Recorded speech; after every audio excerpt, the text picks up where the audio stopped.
Asal banyak sangat ni? Dah lebih 1,000 ni. Aduh, kakak kita baru ada mobile ni tapi asal banyak. Siapa yang guna sampai banyak macam ni?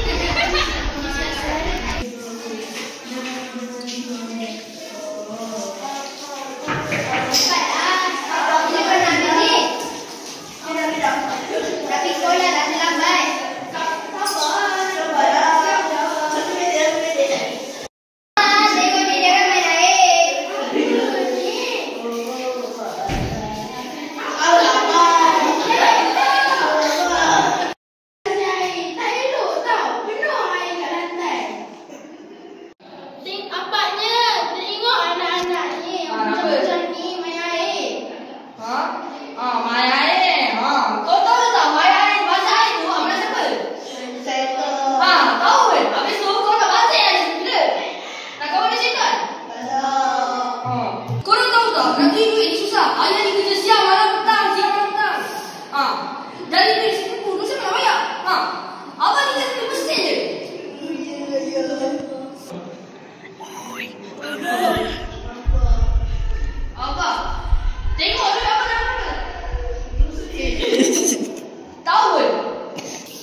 Ya Allah, korang ni pergi nanti tutup air ke?